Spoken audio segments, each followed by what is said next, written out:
సహోదరి సహోదరులారా, ప్రతి ఆలయము, అదేవిధంగా ఈ నూతన ఆలయము దేవుని సన్నిధి. బైబిల్లో ఎక్కడైతే దేవుడు నరునికి తనను తాను బయలుపరచుకున్నాడో, అంటే ఎక్కడైతే దేవుడు దర్శనమిచ్చాడో ఆ చోటు దైవస్థలిగా, దైవ సన్నిధిగా, దేవుని కొలిచే మందిరంగా మారిపోయింది. దేవుడు దర్శనమిచ్చే చోటును మనం దేవుని మందిరంగా పరిగణిస్తాం. ఆ స్థలంలో తరతరాలుగా ప్రజలు వచ్చి ఆరాధనలు, బలులు సమర్పించే వాళ్ళని బైబిల్ పరంగా మనకి ఆధారాలు ఉన్నాయి. బెతెల్ అనే స్థలంలో అబ్రహాము సత్యదేవునికి బలులర్పించాడని ఆదికాండం 12వ అధ్యాయం 8వ వచనం మనకు తెలియజేస్తుంది. కాబట్టి ఆలయం అంటే భగవంతుడు భక్తుల్ని కలిసే చోటు. మీ ఊరి కథోలిక సంఘం ప్రార్థనకు సమావేశం అవడానికి, అలాగే దివ్య సంస్కారాలు జరుపుకోవడానికి ఇది ప్రత్యేకంగా ఏర్పరచబడిన స్థలం. ఈ స్థలం దేవుని నివాసం. దేవుని నివాసం అంటే దేవుడు ఉంటాడు కాబట్టి ఇది పవిత్రమైన స్థలం. ఇటువంటి పావనమైన స్థలానికి రావాలంటే, ఈ స్థలంలో అడుగిడాలంటే నీతిమంతులు కూడా జంపుతారు. ఎందుకంటే పరమ పవిత్రుడైన దేవుడు ఇక్కడ నివాసం ఉంటున్నాడు. ఇది దైవ సాన్నిధ్యం. అందుకే ఇక్కడికి రావాలంటే మొదటిది భక్తి, విశ్వాసం, రెండవది ధైర్యం. ఈ రెండు కావాలి. అయినా ఇది దేవుని సన్నిధి కాబట్టి అందరూ ఇక్కడ నమ్మకంతో వస్తారు. నమ్మకంతోనే అడుగు పెట్టాలి. ఈ నేపథ్యంలో బైబిల్లోని 24వ కీర్తనను మీకు చదువుతాను. ఈ కీర్తన ప్రశ్న సమాధాన రూపంగా రాయబడింది. 24వ కీర్తన 3వ వచనం చెబుతుంది, ప్రభు నీ పర్వతమును ఎక్కుటకు అర్హుడెవడు, నీ పవిత్ర మందిరములో అడుగుటకు యోగ్యుడెవడు అంటాడు. ఆ తర్వాత సమాధానం చెబుతాడు, దుష్క్రియలు చేయని వాడు, దురాలోచనలు లేనివాడు, విగ్రహములు ఆరాధింపని వాడు, అబద్ధ ప్రమాణములు చేయని వాడు ఎవడో వాడే నీ మందిరములో అడుగుటకు అర్హుడు, యోగ్యుడు అని చెప్తాడు. అటువంటి దుష్క్రియలు చేయనివాడు అంటే తప్పుడు పనులు చేయనివాడు, దురాలోచనలు లేనివాడు. క్రియలు ఎలా చేస్తారు? మొట్టమొదటి ఆలోచన చేసి ఏం చేయాలి, ఎక్కడ ఎవరిని మోసం చేయాలి, ఎవరిని కొట్టాలి, ఎవరిని చంపాలి, ఎలా మన విషయాలు సాధించుకోవాలని ఆలోచన చేస్తూ ఉంటారు. అవి దురాలోచనలు. ఆలోచన లేకపోతే క్రియలు ఉండవు కదా. అదేవిధంగా విగ్రహములు ఆరాధింపనివాడు. మన కథోలిక ధర్మంలో, అలాగే తూర్పు దేశాల మామూలుగా సంఘాల్లో మనం చాలా ఇలా స్వరూపాలు ఉంటాయి. విగ్రహాలు కాదు ఇవి. విగ్రహాలు అంటారు కాదు. విగ్రహాలు అంటే మనం చేసుకునేవి సొంతగా. కొన్నింటిని మనం దేవునికి బదులు స్థాపిస్తూ ఉంటాం. కొందరికి పొద్దున్న నుంచి సాయంత్రం వరకు వాళ్ళ విగ్రహం ఏంటంటే, వాళ్ళ దేవుడు ఏంటంటే డబ్బులు అనేవి, ధనం అనేది, ఆ ధనవాంఛ అనేది వాళ్ళకి విగ్రహం అయిపోతూ ఉంటుంది. కొందరికి పదవి వ్యామోహం. నాకు ఈ పదవి కావాలి, ఆ పదవి కావాలి, పేరు కావాలి, కీర్తి కావాలి, ప్రతిష్ట కావాలి. ఇవన్నీ వాళ్ళకి విగ్రహాలు అయిపోతుంటాయి. ఆ విగ్రహాలే వాళ్ళు ఆరాధిస్తూ ఉంటారు. వాళ్ళకి ఏమీ పట్టదు. ఒకవేళ తనకు ఒక ప్రమోషన్ కావాలంటే 10 లక్షలు అప్పు చేసిన సరే దానికి లంచం ఇచ్చి దాన్ని కొట్టేస్తూ ఉంటారు. అది వాళ్లకు దీన్నే వాళ్ళు విగ్రహాలు అంటారు. అటువంటి విగ్రహం ఆరాధింపనవాడు, అబద్ధ ప్రమాణములు చేయని వాడు. అబద్ధ ప్రమాణాలు చేసి ప్రమాణం చేసి మరీ అబద్ధాలు చెప్తారు కోర్టుల్లో కొందరు వెళ్ళి.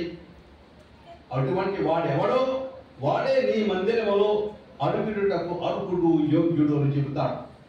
అలా ఎవరైతే రుజువంతంతో వెలుగుతూ ఉంటాడో, నీతిమంతుడిగా వెలుగుతూ ఉంటాడో, అతనికి ఏం జరుగుతుంది? 24:5 అతడు ప్రభువు నుండి దీవెనలు పడయును, అతను రక్షకుడైన ప్రభు అతన్ని నీతిమంతునిగా గణించును అని చెప్తాడు. ఈ విధంగా మనం ఈ మందిరంలోకి రావాలంటే, ప్రభు సన్నిధిలోకి రావాలంటే మనం నీతిమంతులుగా ఉండడానికి ప్రభు ప్రయత్నించాలి. మంచి చేస్తూ ఇక్కడ రావాలి, వస్తూ ఉండాలి. ప్రభుని మందిరంలో ప్రవేశించాలంటే మనలో యోగ్యత కావాలి. అది మన వినయ విధేయతలపై ఆధారపడి ఉంటుంది. ఆ ప్రభు ఇచ్చిన ఆజ్ఞలను వినయంగా విధేయంగా పాటిస్తే మనం ఖచ్చితంగా నీతివంతులం అవుతాం. మనలో ఒక జీవన విధానాన్ని అలవాటు చేయడానికి మనలో దైవభక్తి, కార్యదీక్ష, సోదర ప్రేమ, ఔదార్యం అనే సుగుణాలు, విశ్వాసము, నమ్మిక, దేవ ప్రేమ అనే సుకృత పుణ్యాలు పెంపొందించజేయగలిగితే ఈ ఆలయంలో మనం ప్రవేశించగలం. ఇది దేవునితో ముఖాముఖి మాట్లాడడానికి ఇది మనందరికీ ఉన్న చోటు. ప్రతి ఆలయానికి ఒక ప్రత్యేకత ఉంది. ఏమిటి? ఇది దైవ సన్నిధి అని చెప్పాము. ఈ సన్నిధి మనకి అభయం ఇస్తుంది. అభయం అంటే ఉన్న భయాన్ని తీసివేస్తుంది. మనలో ఉన్న భయాన్ని తీసివేసి అతని సన్నిధికి నమ్మకంతో రావడానికి మనం ప్రోత్సహిస్తుంది. పాత నిబంధన గ్రంథంలో మోషే నిబంధన మందసాన్ని ప్రజల మధ్య గుడారంలో ప్రతిష్ఠించినప్పుడు దేవుడు తన ప్రజల మధ్య నివసించడం ఆరంభించాడని మనం చదువుతున్నాం. అదేవిధంగా రాజులు మొదటి గ్రంథం 8వ అధ్యాయంలో సొలొమోను మహారాజు నూతనంగా నిర్మించిన యెరూషలేము మహాదేవాలయంలో పవిత్ర మందసాన్ని అత్యంత భక్తి శ్రద్ధలతో ప్రతిష్ఠించిన ఘట్టాన్ని కూడా చదివాం. నాటి నుంచి యెరూషలేము దేవాలయం యావే దేవుని నివాస మందిరంగా పేరుగాంచింది. ఇశ్రాయేలు ప్రజల్లో ప్రతి ఒక్కరూ తమ జీవిత కాలంలో ఈ యెరూషలేము మందిరాన్ని, యెరూషలేము దేవాలయాన్ని ఒక్కసారైనా దర్శించాలనే సంప్రదాయం కూడా అప్పుడు అమలులోనికి వచ్చింది. ఆ కారణం చేతనే యేసు ప్రభువు తన 12 ఏళ్ల ప్రాయంలో తన తల్లిదండ్రులతో యెరూషలేము దేవాలయం వెళ్ళి ఆ దేవాలయంలో అక్కడ ఉండిపోయాడని మనకు పవిత్ర గ్రంథం తెలుపుతుంది. లూకా సువార్త 2వ అధ్యాయం 41-52. మళ్ళీ క్రీస్తు తాను బోధ చేసే రోజుల్లో అనేక మార్లు యెరూషలేము దేవాలయంలోకి వెళ్ళాడు. ఒకసారి ఆలయంలో ప్రవేశించి ఒక మంచి గంభీరమైన మాట అన్నాడు. ఏమన్నాడు?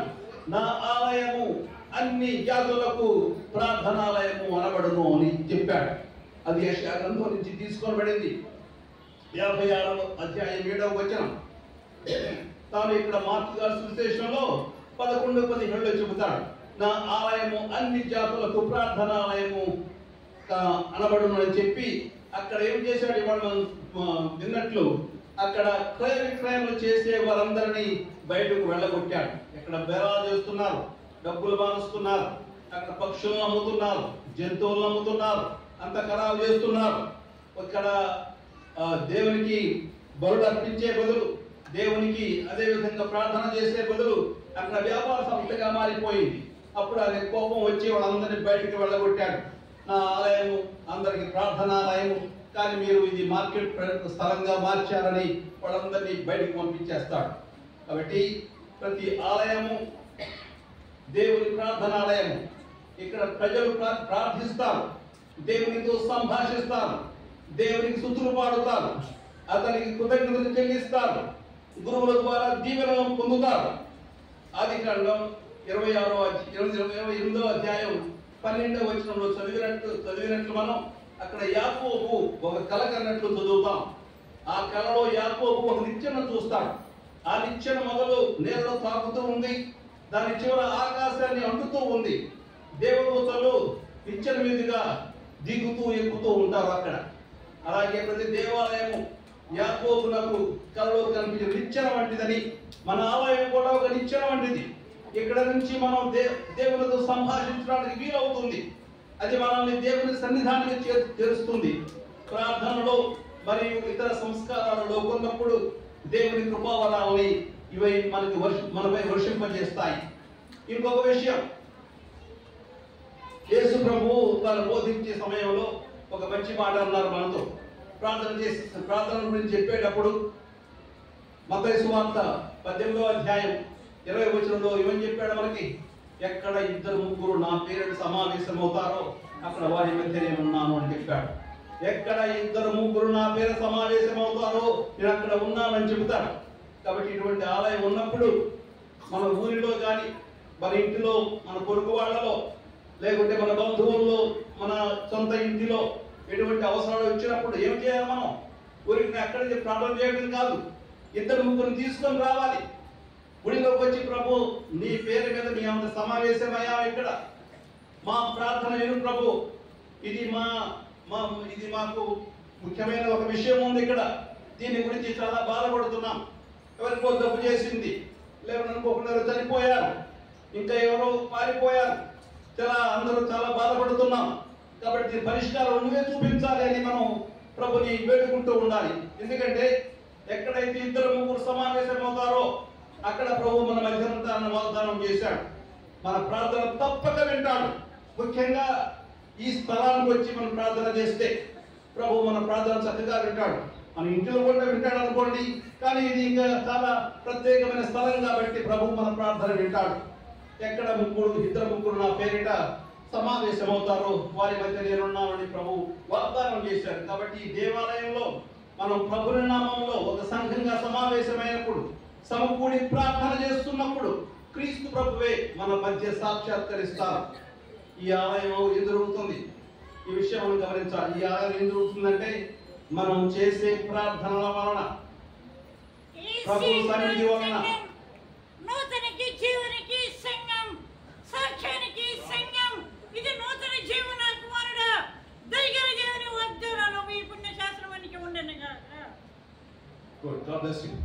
ఓకే, ఈ దేవాలయం ఏం జరుగుతుంది? దేవాలయంలో, ఈ ఆలయంలో మనం చేసే ప్రార్థనల వలన, దేవుని సన్నిధి వలన ఈ స్థలమే శుద్ధీకరింపబడుతుంది.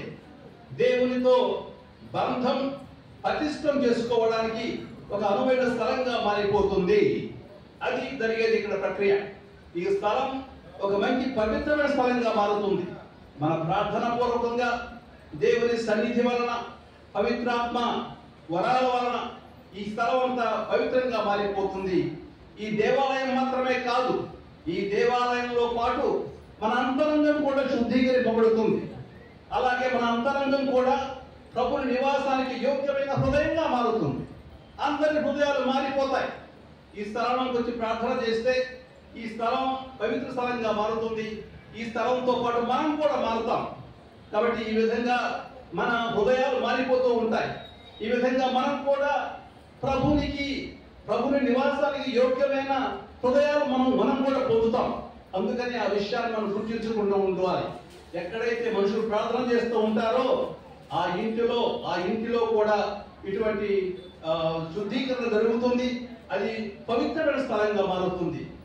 ఇల్లే మారిపోతే అందరూ వచ్చి ప్రార్థించే ఈ స్థలం కూడా మారిపోవాలి. ఎందుకంటే పవిత్రాత్మ దేవుడు మనలో వసిస్తూ మనందరినీ శుద్ధీకరిస్తూ మనతో పాటు ఉంటూ మన బలోపేతం చేస్తూ ఇక్కడ ఉంటాడు. కాబట్టి ఈ స్థలం కూడా మారిపోతుంది. కాబట్టి ఇది పవిత్రమైన స్థలం. మనం ఎక్కడికో బయటకు వెళ్ళినట్టు ఈ స్థలానికి రాలేము కదా. వచ్చే ముందు ఏం చేస్తాం? చెప్పులు బయట విడిచి, పాదరక్షలు బయట విడిచి లోపలికి అడుగు పెడతాం, ప్రార్థన చేసుకుంటాం. ఇక్కడ పిచ్చపాటి మాట్లాడడం కదా, నిశ్శబ్దంగా ఉంటాం. ఎందుకంటే నిశ్శబ్దంగా ఉండాలి, జరిగి ప్రభు మాట్లాడతాడు. కాబట్టి నేను అంతా ఆయన్ని అనుసరించాలి, ఆయన్ని వింటూ ఉండాలి. ఆయన చెప్పే ప్రతి మాట నేను వింటూ ఉండాలి అని అందరం కలిసి ప్రార్థన చేసుకుంటూ ఉంటాం. ఈ విధంగా మన మనసులు మారిపోతాయి, మన భావాలు మారిపోతాయి, మన వ్యక్తిత్వం కూడా మారిపోతుంది. ఎందుకంటే ప్రభు ఇక్కడ వాసం చేస్తున్నాడు. మనందరం క్రీస్తు స్థానిక సంఘం. పౌలు గారు ఈ క్రీస్తు సంఘాన్ని మనం చదివినట్టు ఒక శరీరంగా వర్ణించాడు. క్రీస్తు శరీరంగా వర్ణించాడు. మీరందరూ క్రీస్తు శరీరము, ప్రతి వ్యక్తి దానిలో భాగం అని చెప్పాడు. కొరింథీయులకు రాసిన మొదటి లేఖలో 12వ అధ్యాయం 27వ వచనంలో. కానీ మనందరికి శిరస్సు ఎవరు? క్రీస్తు అని చెప్పాడు. కొరింథీయులకు రాసిన లేఖ 1వ అధ్యాయం 18వ వచనంలో. సంఘం ఎదుగుతున్న కొద్దీ క్రైస్తవులు మరింతగా దీని అంతరార్థాన్ని గ్రహించాలని చెప్పాడు. క్రీస్తు ఆయన సంఘం విడదీయనంతగా మమేకమై ఇద్దరు కలిసి ఒక పరిపూర్ణ దేహంగా మారిపోయారు. క్రీస్తు మనందరం ఒక శరీరం అయితే, శరీరంలో చాలా అవయవాలు అయితే, మనందరికీ శిరస్సు ఎవరంటే క్రీస్తు. అంటే అర్థం ఏమిటి? ఇక్కడ మన సంఘం అంతా ఒక చిన్న నమూనాగా ఉంటే, మనందరినీ ఒక శరీరంగా ఉంటే, ఆ శరీరానికి శిరస్సు ఎవరంటే క్రీస్తు. క్రీస్తే మనందరికీ తాను ఏం చేయాలో చెబుతూ ఉంటాడు. క్రీస్తుని విధేయిస్తూ అందరితో సహకరిస్తూ మనందరూ పనిచేసుకుంటూ ఉంటాం.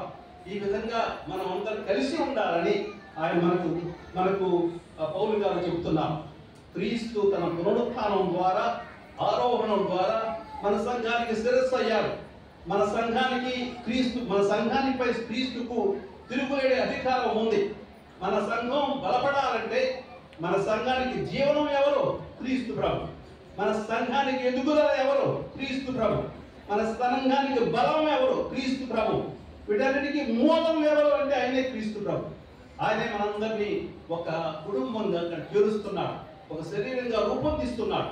కాబట్టి మనం ఏం చేయాలి? ఇక్కడ వచ్చిన దగ్గర నుంచి వెళ్ళే వరకు మనకున్న క్రీస్తుతో ఉన్న అనుబంధాన్ని పెంచుకోవాలి. ఇది ప్రభు, నువ్వు మా ఇంటిలో ఒకడివి, నేను నీకు చెందిన వాడను, నా కుటుంబం నీకు చెందినది, నా కుటుంబాన్ని ఆశీర్వదించు, మా సంఘాన్ని ఆశీర్వదించు, మేము ఒకరికొకరు చెందిన వాళ్ళం.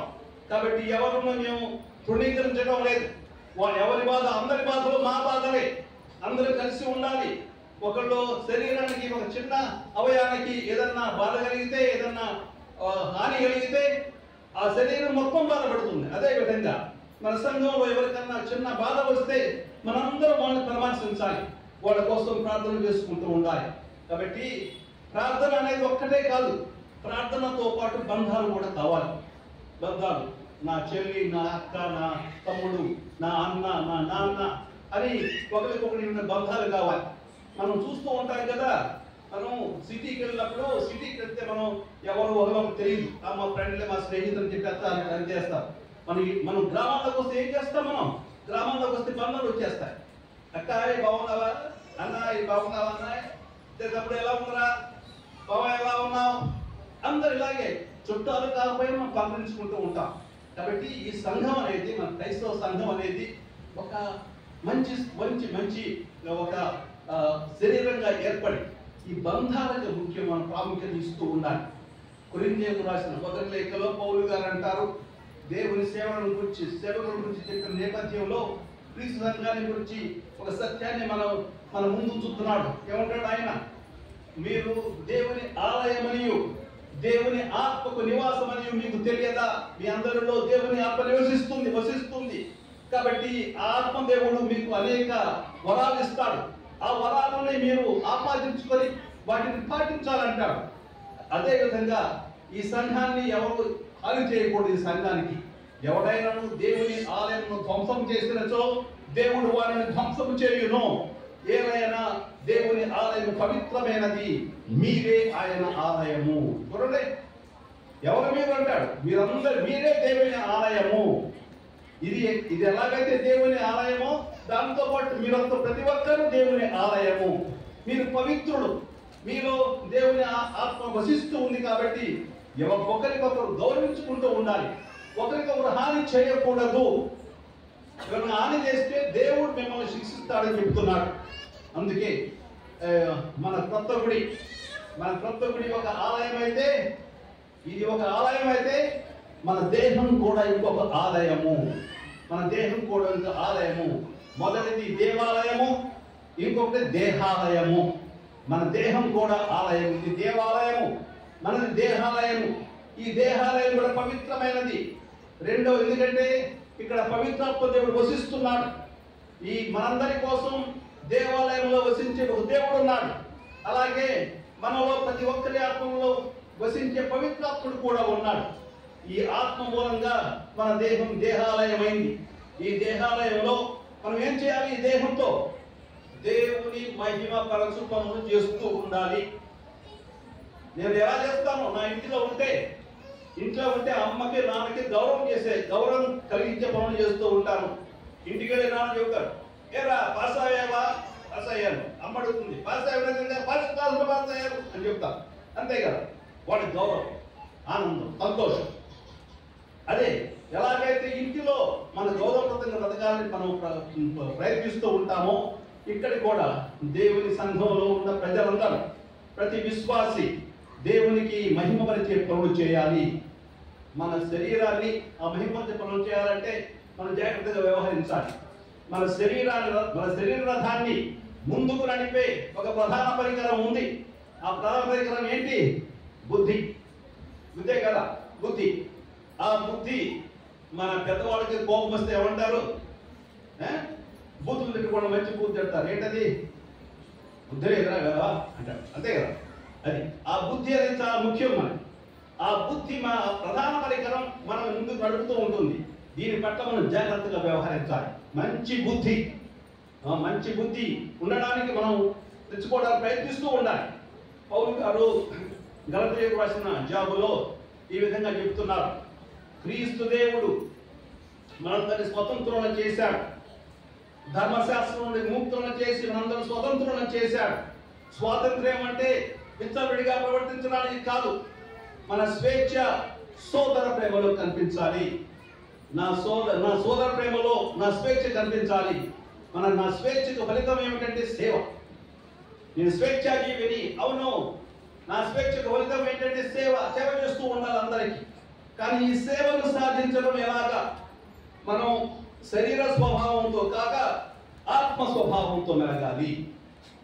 శరీర స్వభావంతో మెలిగేవాడంటే ఒక ప్రాకృతి నరుడు, జంతు మానవుడు, స్వార్థ మానవుడు, దేవునికి వ్యతిరేకి వాడు. దానితో కాక ఆత్మ స్వభావంతో మెలగాలి. క్రైస్తవుడు అనేవాడు ఆత్మ స్వభావంతో మెలగాలి. అంటే ఆత్మచే నడిపింపబడేవాడు, అతడు ఆధ్యాత్మిక నరుడు. మనందరిలో చాలా అందరికీ, నాకు నీకు మనందరికీ శరీర స్వభావంతో నడవడం అలవాటు. అంటే దేహవాంఛలు చాలా ఉంటాయి. దేహవాంఛలు అంటే పాపకార్యాలు. మనం బైబిల్ గ్రంథాన్ని జాగ్రత్తగా పరిశీలిస్తే అక్కడ 15 పాపకార్యాలు పేర్కొన్నాడు పౌలు గారు. ఆయన అంటాడు, ఇక్కడ ఏమంటాడు? మొదటి వర్గం కొన్ని పాపాలు. మొదటి వర్గం లైంగిక పాపాలు. జారత్వం అంటే సోమరితం, అపవిత్రత. ఇప్పుడు విషయాల గురించి, మంచి విషయాల గురించి మాట్లాడకుండా ఒక్కోసారి రెండు అర్థాలు వచ్చే మాట్లాడడం, ఏదో ప్రతి వారిని నిందించడం, లేకుంటే చిన్న చూపు చూడటం. అలాగే కాముకత్వం, కొందరి కళలో కాముకత్వం ఉంటుంది. రెండవ వర్గం దుష్టారాధన, విగ్రహారాధన, మాంత్రిక శక్తి, ఇవన్నీ ఉంటాయి. మూడవ వర్గం పాపాలే సాంఘిక పాపాలు, శత్రుత్వం, కలహం, అసూయ, క్రోధం, ఇవన్నీ. నాలుగవ వర్గం భోజన ప్రీతి, త్రాగుబోతుతనం, విందులు, వినోదాలు, ఇవన్నీ పాపాలే. కానీ అది శారీరక స్వభావంతో నడిచే వ్యక్తులను చేస్తూ ఉంటారు. కానీ ఆత్మ స్వభావంతో నడిచే మనుషులు ఏం చేస్తారు? వాళ్ళు మంచి పనులు చేస్తారు, తోడి నరుని ప్రేమిస్తారు. ఆత్మ స్వభావానికి చెందిన పుణ్యకార్యాలు 9. ఏమిటవి? ప్రేమించడం అంటే అర్థం ఏమిటి? ఇతరుల మేలు కోరడం. నేను మా అమ్మను ప్రేమిస్తున్నానంటే అర్థం ఏంటి? మా అమ్మ మేలు కోరుతాను. నా తల్లిదండ్రులను ప్రేమిస్తున్నానంటే అర్థం ఏంటి? వాళ్ళు నా మేలు కోరుతున్నారు. మేలు కోరడమే కాదు, ఆ మేలును చేయడానికి సిద్ధంగా ఉండడం, అది ప్రేమ అంటే. ఈ మధ్యన ప్రేమ అంటే బాగా అలవాటు. మేము అందరి సినిమాలు చూసి పొందాక ఆ ప్రేమ పాటలు పాడుతూ కూర్చుంటాం. అది కాదు ప్రేమ అంటే. ప్రేమ అంటే ఇతరుల మేలు కోరడం. ఇతరుల మేలు కోరడమే కాదు, ఆ మేలును చేయడానికి సిద్ధంగా ఉండడం, అది నిజమైన ప్రేమ అంటే. అందుకే ప్రభు చెప్పారు, నీ పొరుగు వారిని నీ వల్లే ప్రేమించు అంటే, ఆ పొరుగు వారిని ప్రేమించడం అంటే వాడు మేలు కోరడం, మేలు కోరి ఆ మేలును చేయడానికి సిద్ధంగా ఉండడం. అదేవిధంగా రెండవది ఆనందం, మూడవది శాంతి, సహనం, దయ, మంచితనం, సాత్వికత, నిగ్రహం, విశ్వసనీయత, నమ్మదగినతనం, ఇవన్నీ మనం అలవర్చుకోవాలి. ఇవి మనం ఆత్మ స్వభావంతో కూడిన తరుణులు అంటాం. కాబట్టి ఇక్కడ ఉన్న క్రైస్తవమైన మనం ఈ విధంగా ప్రవర్తించాలి. మనకి కావాల్సింది ముఖ్యంగా కావాల్సిందంటే ఏమిటంటే, మనం దేవుడు పవిత్రుడు కాబట్టి ఆ పవిత్ర జీవితాన్ని అలవర్చుకోవాలి. మనం కూడా పవిత్ర జీవితాన్ని అలవర్చుకోవాలి. ఎలా అలవర్చుకుందాం? నిదానంగా రోజు కొంచెం పెరగాలి, ఎదుగుతూ ఉండాలి. ఈ విధంగా ఉంటేనే మనం మంచి వ్యక్తులుగా మారతాం. కాబట్టి చివరిగా ముగించే ముందు మీ సంఘానికి ఒక చిన్న మాట చెప్పి ముగిస్తాను. ఆత్మ స్వభావానికి చెందిన పుణ్యకార్యాలు మనలో సమృద్ధిగా ఉంటే, మనలో ఒక మంచితనం ఏర్పడుతుంది. ఏమిటంటే ఐక్యత ఏర్పడుతుంది.